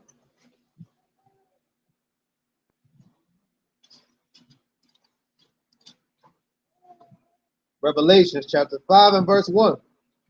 And I saw in the right hand of him that sat on the throne a book written within and on the backside sealed with 7 seals.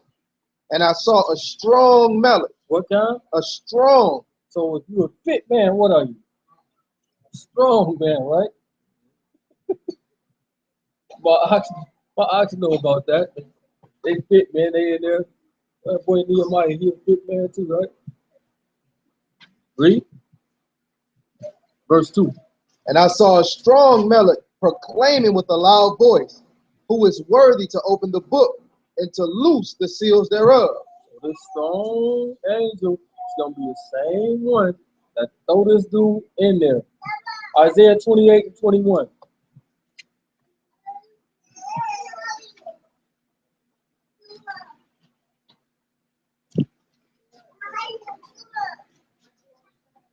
Isaiah chapter 28 and verse 21. For Yahuwah shall rise up as in Mount Perazim or Perazim. He shall be worth as in the valley of Gibeon, that he may do his work. That he may do what? That he may do his work. Go ahead. His strange work, and bring to pass his act, his strange act. His strange act. Go ahead. Now therefore, be you not mockers, lest your bands be made strong. For I have heard from Yahuwah Elohim of hosts a consumption, even determined upon the whole earth. Where at? The whole earth. So it's determined for the whole earth, or everybody that don't do righteousness gonna drink from that cup. Go back to that Revelation 14 again. Finish it out. This is why this is going to happen, because you have rejected the same one that was sent to keep you from drinking the cup. He drank the cup so you wouldn't have to drink it, but the people have rejected it and still rejecting it. Revelations 14 and 9. And the third melon followed them, saying with a loud voice, if any man worship the beast and his image, and receive his mark in his forehead or in his hand, the same shall drink of the wine of the wrath of Elohim, which is poured out without mixture. So again, what is the wine of Yah? Wrath, which is what? Fire, right? Read. Which is poured out without mixture into the cup of his indignation. And he shall be tormented with fire and brimstone in the presence of the Kodesh Malachim, in the presence of the Lamb. And the smoke of their torment ascend up forever and ever. For a very long time. Read. And they have no rest day nor night, who worship the beast and his image, and whosoever received the mark of his name. Of his name. So, the fire of Yah again is, the wine of Yah is his wrath, his fire. And it's Messiah because the whole world has rejected what he has done.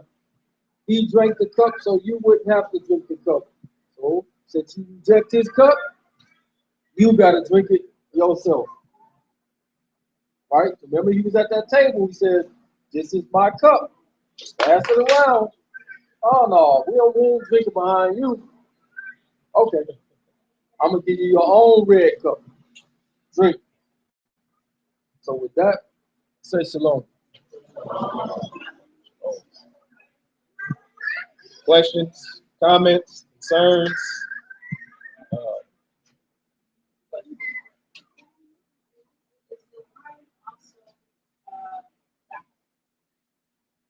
Yes, his wine is definitely, it's pure doctrine. The wine of Babylon is mixed doctrine. So it's, because Babylon means confusion by mixing. So anything that's mixed would be considered mixed wine. And his is pure.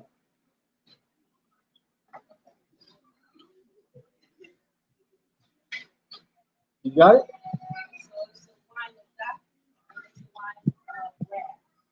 Mm-hmm.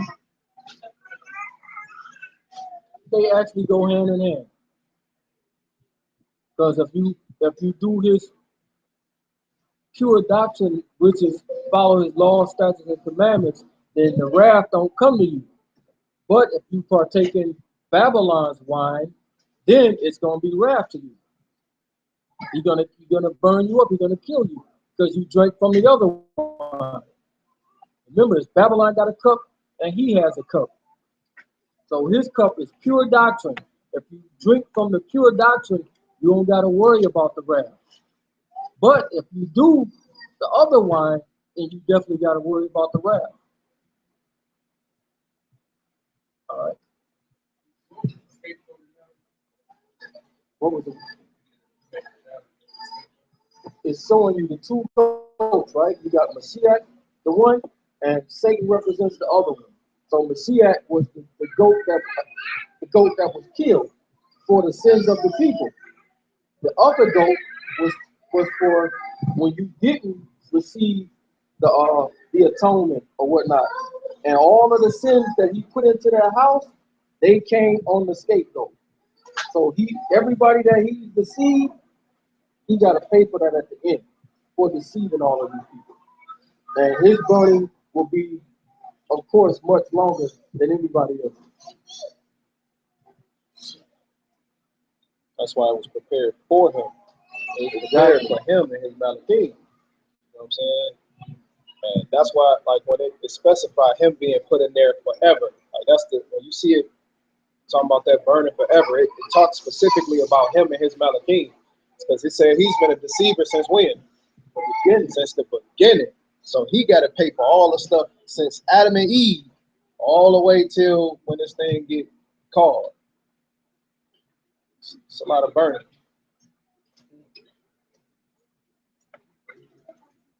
What did he do? He deceived. Well, he deceived Eve.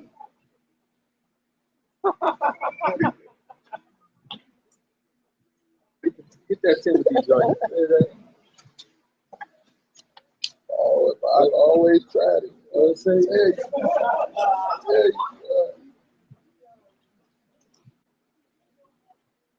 Which way you looking for?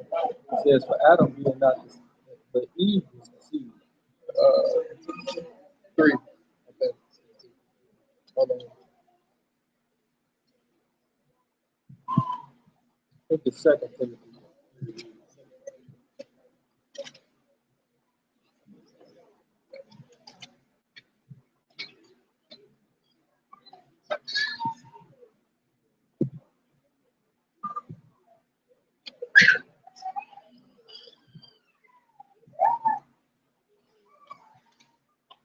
You know what I'm talking about, right? Yeah. It said for Eve being first deceived. It said it actually in 2 places. It's one in Corinthians 11. We'll talk about that. All right.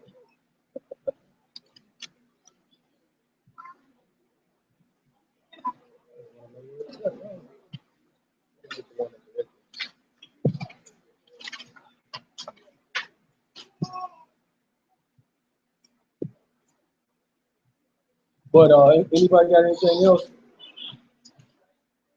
Oh, yeah, another one.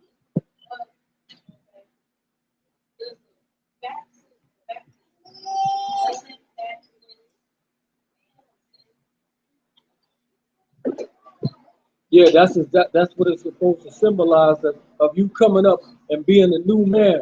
But what about once you come out and then you start back over again? That's gonna be like, makes no sense. Because he's talking about being baptized. And I was like, when you come out the water and then you start over sinning again, then what? She said, just keep baptizing and baptizing. Ezekiel 18. You said 2 Timothy, 1 Timothy 2 and 14? Ezekiel 18 and verse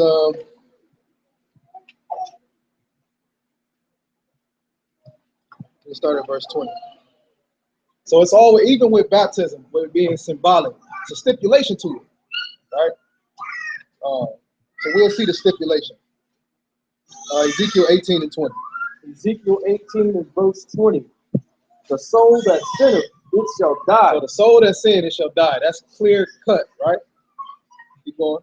The son shall not bear the iniquity of the father, neither shall the father bear the iniquity of the son. The righteousness of the righteous shall be upon him, and the wickedness of the wicked shall be upon him. So if you're wicked, the recompense of you being wicked is going to be on you. The righteous, if you, the recompense of being righteous, keep going. But if the wicked will turn from all his sins that he hath committed, and keep all my statutes, and do that which is lawful and right, he shall surely live. He shall not die. So if he turned from it, right, when you get baptized, it's supposed to be symbolic of your sins being washed away, right? It says if you turn from your iniquity, then you're going to be forgiven, right? Go ahead. All his transgressions that he hath committed, they shall not be mentioned unto him. So everything you did before, it ain't going to be mentioned because you're not doing it no more, right? Keep going, though. In his righteousness that he hath done, he shall live. Have I any pleasure at all in the wicked should die? Right. Saith Yahuwah Elohim, and not that he should return from his ways and live. But when the righteous turn away from his righteousness. So now you done get baptized, right? You cleansed. You got a clean slate. He said, but now when the righteous do what? Turn away from his righteousness. Now if you go back into it, read. And committeth iniquity, and doeth according to all the abominations that the wicked man doeth, shall he live? Shall he live? Question mark. Read. All his righteousness that he have done shall not be mentioned. Everything good that you did, it ain't gonna be mentioned now. Now, only thing I'm gonna know you for is the wicked. Keep going. In his trespass that he have trespassed, and in his sin that he have sinned, in them shall he die. He read. Yet he say, the way of Yahuwah is not equal. Hear now, O house of Israel, is not my way equal? Are not your ways unequal? He read. When a righteous man turneth away from his righteousness and committeth iniquity and dieth in them, for his iniquity that he hath done shall he die. Again, when the wicked man turneth away from his wickedness that he hath committed and doeth that which is lawful and right, he shall save his soul alive. So even though you turn from your wickedness, you got to stay in your righteousness in order for you to actually be saved. So get Hebrews 6 and 4.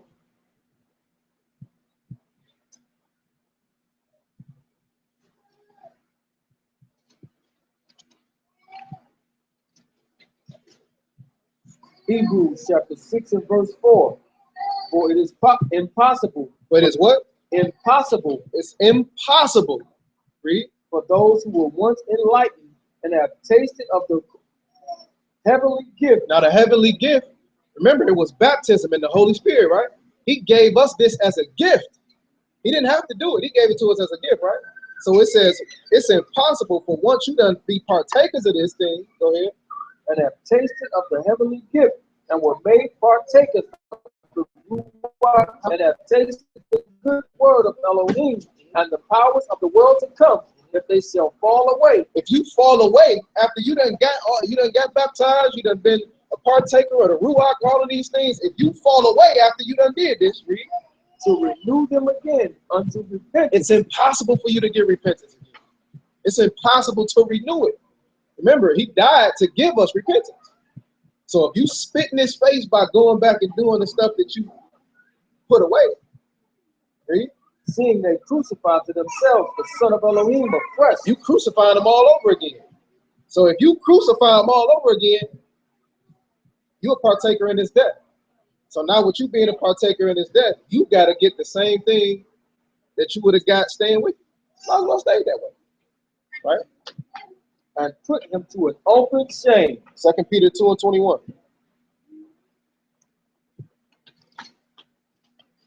It might be 1 Peter.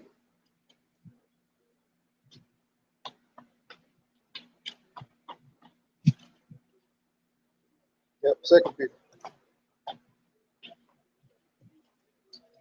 2 Peter chapter 2 and verse 21. Matter of fact, verse 20.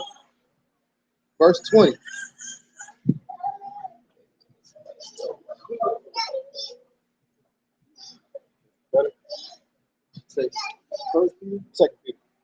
2 Peter 2 and 21.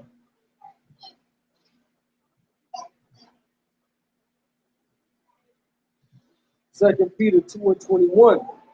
For it had been better for them not to have known the way. Verse 20. Oh, my bad. Yeah. Verse 20. For if after they have escaped the pollution of the world through the knowledge of our Master Yahushua HaMashiach, they are again entangled therein and overcome. So he said, if after you have escaped the pollutions of the world, and then you get entangled therein again and overcome, read, the latter end is worse than than the beginning. For it had been better for them not to have known the way of righteousness than after they have known it to turn from the Kodesh commandments delivered unto them. So he said it'd have been better for you not to know it, not to made this step, or none of that. But now that you know it and you done went back into that same stuff, you're worse off than you was in the beginning. Because remember, just like in the lesson he brought out, the people who knew their master's will and went against it got many stripes. But the people that didn't know and went against it, they got few stripes. So it's worse off if you say, hey, I done got baptized, I done got changed, you worse off now if you go back. So do that kind of answer your question?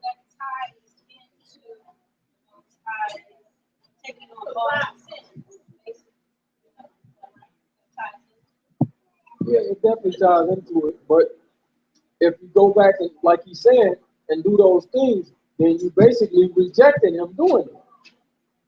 You're making it null and void. Exactly, because you know better. You got understanding of that you shouldn't do these things. Get the Romans. I think it's 3 and 23 or something like that.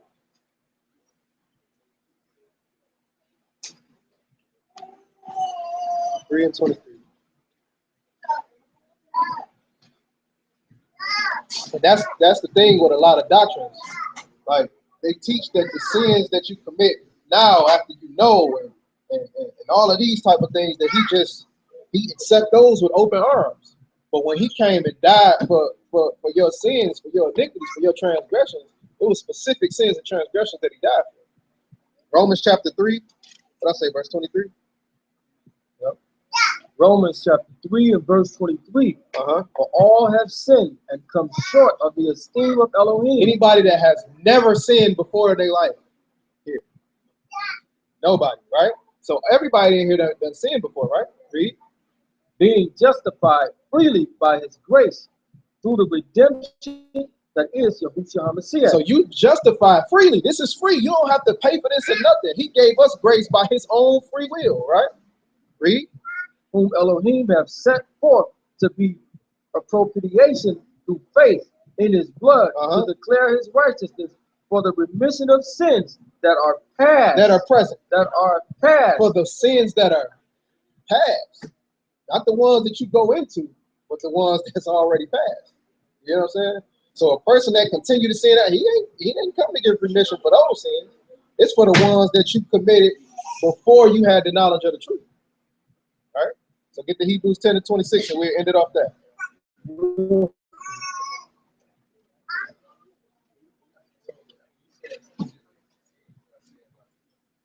I'm saying the sins that are past. Yeah, not specific like adultery or fornication. Like, yeah.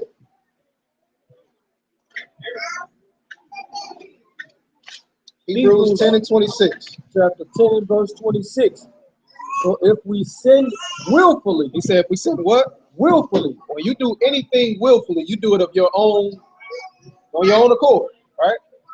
Meaning you don't have to, you just doing this because you want to do it, right? If we sin willfully, after that we have received the knowledge of the truth. So he is a just Elohim. He a just God, right?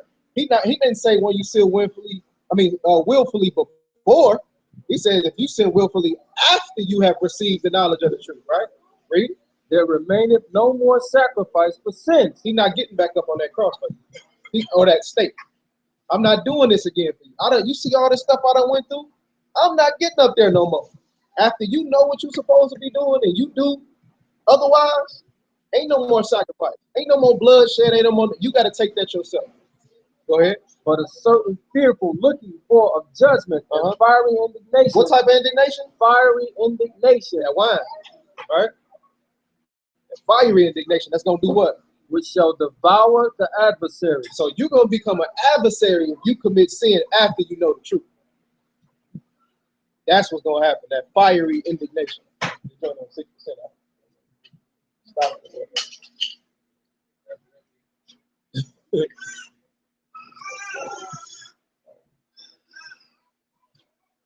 Did that answer? Sally. Yeah, shalom. Are you?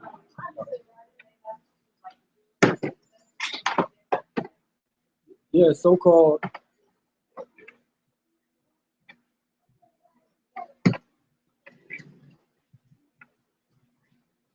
Because they come from Japan.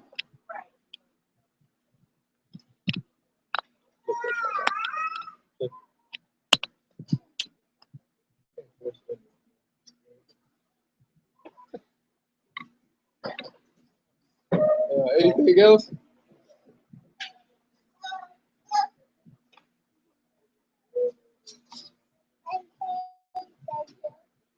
Right. All right, nobody got anything? Sally.